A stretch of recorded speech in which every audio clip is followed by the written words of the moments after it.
Bienvenido a un nuevo video. Hoy vamos a hablar del modelo de cajas en CSS. En CSS cada elemento, cada etiqueta, cada título, cada párrafo, cada imagen está contenido en una caja. Esta caja tiene un borde, tiene un relleno y tiene un margen. El modelo de cajas de CSS es fundamental para comprender cómo se dimensionan y cómo se colocan los elementos dentro de la página. También permiten aplicar estilos y un espaciado adecuado entre ellos. Comencemos. Esta imagen nos va a ayudar a entender de qué se trata el modelo de caja.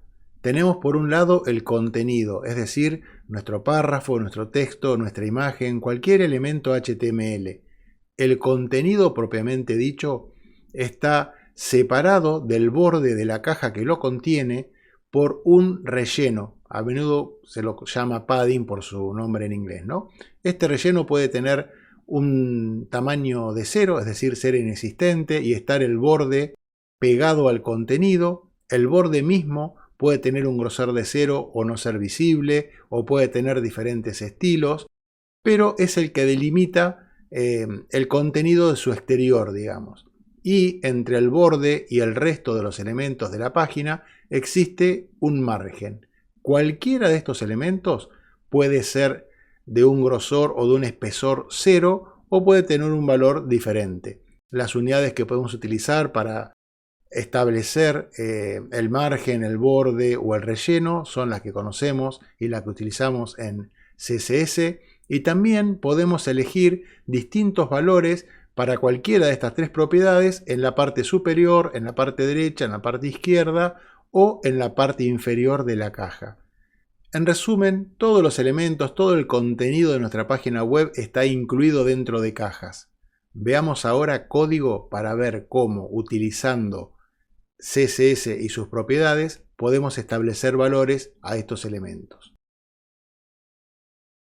Partimos, como siempre, de un documento base que tenemos aquí renderizado con Live Server, al cual le vamos a linkear con la etiqueta link justamente un archivo CSS externo que contenga los estilos, que va a ser este que ya tenemos definido ahí y que hemos usado en algún otro video. Así que vamos a cambiar su nombre a estilos y con esto ya tenemos los estilos vinculados. Este es el archivo, no tiene ningún contenido. Veamos cómo utilizar o cómo ver los detalles del modelo de cajas a partir de este ejemplo. Vamos a comenzar haciendo visible la caja que contiene este párrafo. Para eso, a ese párrafo que está dentro de la parte principal de nuestra página web, le vamos a poner una ID para poder referirnos a él desde la hoja de estilos. Le vamos a poner párrafo como ID y dentro de estilos vamos a declarar un estilo para justamente ese ID, párrafo. Ahí está. Y vamos a empezar definiendo un borde.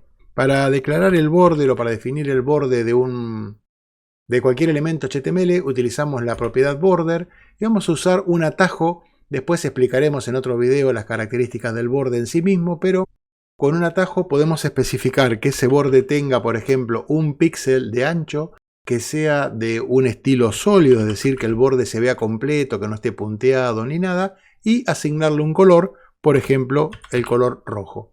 Este atajo permite poner esos tres valores al borde y aquí lo estamos viendo. En este caso el contenido, si se fijan, lo voy a ampliar un poquito, se puede ver que este elemento no tiene relleno, es decir, el contenido está pegado al borde y tampoco hay un margen entre este elemento y otro porque por defecto esos valores son 0. Veamos cómo podemos incrementar la distancia entre el elemento y el borde de la caja que lo contiene. Vamos a agregar un espacio entre el contenido y el borde.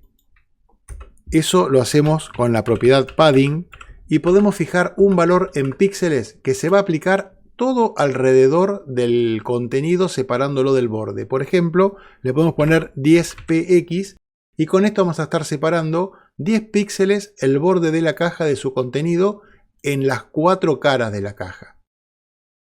Por supuesto, podemos utilizar otras unidades, no hay ningún problema, y también podemos decidir que esa separación que hay entre el contenido y el borde de la caja sea diferente en cada una de las caras.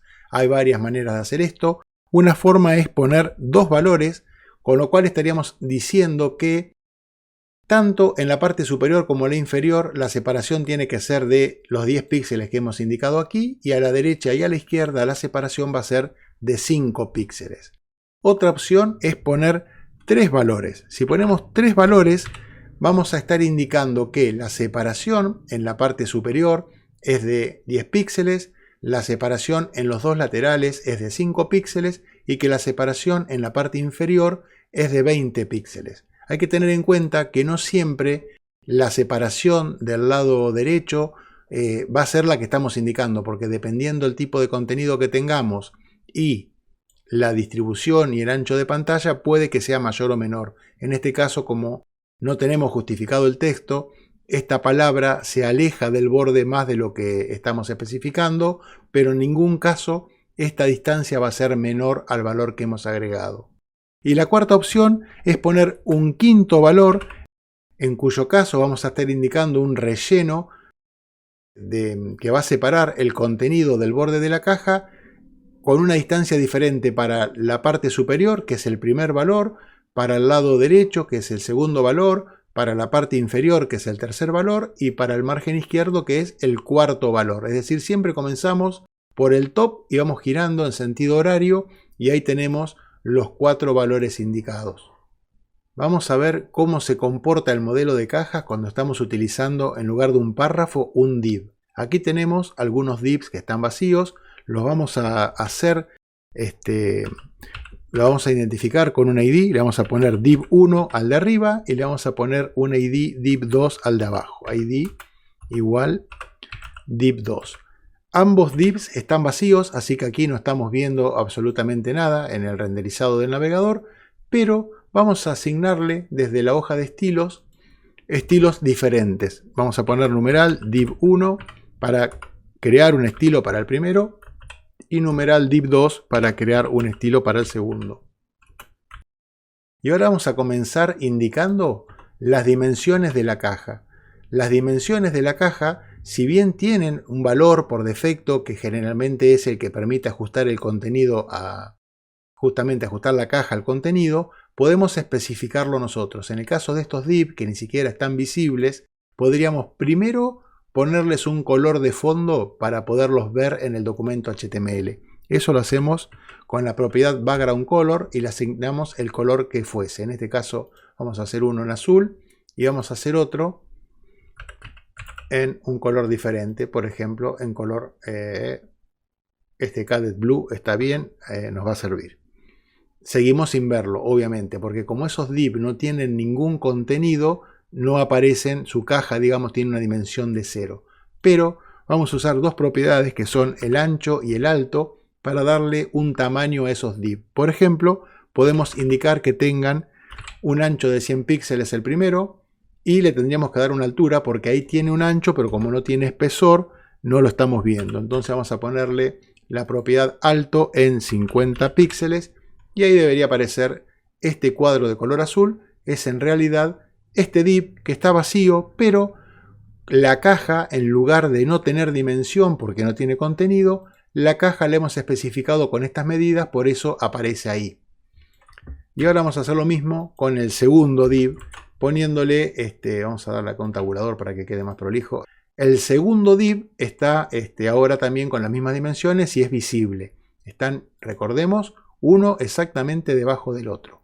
En este caso no hay contenido, no hay borde, es decir, el borde tiene un ancho de 0, el div no tiene contenido y no hay margen, es decir, los divs, las cajas están pegadas una contra la otra. Fijémonos qué ocurre si le ponemos, por ejemplo, al primer div, le ponemos un margen todo a su alrededor de 20 píxeles. Si hacemos esto, automáticamente este cuadro azul se ha alejado de todo lo que lo rodea en una distancia de 20 píxeles. Se alejó del párrafo que tenía encima, del div que tiene abajo, se alejó del margen. Acá hay que tener en cuenta que por defecto el body del documento tiene todo a su alrededor un pequeño padding, hay una distancia entre el contenido y los bordes del navegador. Eso se puede cambiar, pero es por eso que vemos una distancia mayor entre el margen de la ventana izquierdo y el div que el que se ve entre un div y el otro, pero es debido a que ya tengo acá una pequeña separación, digamos, ¿no?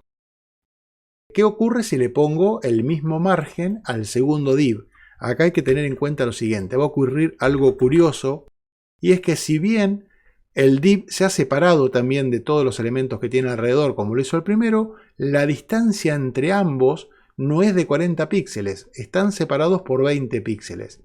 Eso es porque el margen que uno establece se solapa con el del elemento que tiene al lado. Es decir, los 20 píxeles de márgenes que tiene el div azul se superponen con los 20 píxeles de margen que tiene el div de este color, de este tono de verde. Si a alguno de ellos le incrementamos el valor, en este caso vamos a ver que se separan, pero se separan 30 píxeles, no la suma de estos 30 más estos otros 20 que tienen ahí.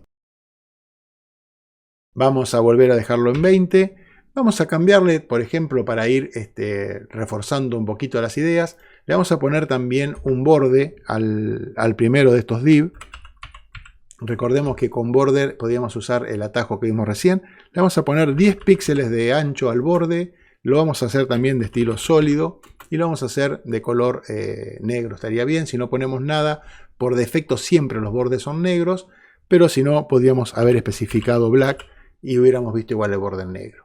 En este caso, la caja que contiene a este div tiene un tamaño que resulta de la suma de sus dimensiones internas, que son de 200 píxeles, por ejemplo, en cuanto a lo que hace al ancho, a lo que habría que sumarle los 10 píxeles del borde de cada lado, ya tenemos 220, más el margen, que son otros 20, es decir, 20 y 20, con lo cual toda la caja que contiene a este div es la suma de esos 20, más 10, más 200, más 10, más 20, es decir, 260 píxeles de ancho. La caja es mayor que el tamaño del contenido. Cuando uno tiene un div así, si escribimos contenido en su interior, por ejemplo, queremos poner un párrafo con un lorem de 10, el tamaño del div puede que no alcance para manejar todo el contenido que hemos querido incluir. Normalmente un div, un párrafo, tiene un tamaño de caja que se adapta a su contenido, pero en este caso, como hemos especificado unas dimensiones en particular, no hay manera de que una caja con solo 50 píxeles de ancho tenga espacio para incluir todo este texto. Eso se puede solucionar fácil, o aumentamos este tamaño o directamente quitamos esta característica, le quitamos esa propiedad y ahí de nuevo el div va a volver a tener el tamaño adecuado, digamos, para contener todo el párrafo que hemos puesto en su interior. Como acabamos de ver, el modelo de cajas de CSS es esencial para el diseño y maquetación de páginas web, ya que definen cómo se estructuran, dimensionan y representan los elementos de la página mediante la combinación del contenido, el relleno, el borde y el margen. Si aún no lo has hecho, te invito a que te suscribas a este canal, le des un me gusta y si tenés algún comentario para hacer, podés hacerlo debajo de este video. Nos vemos pronto.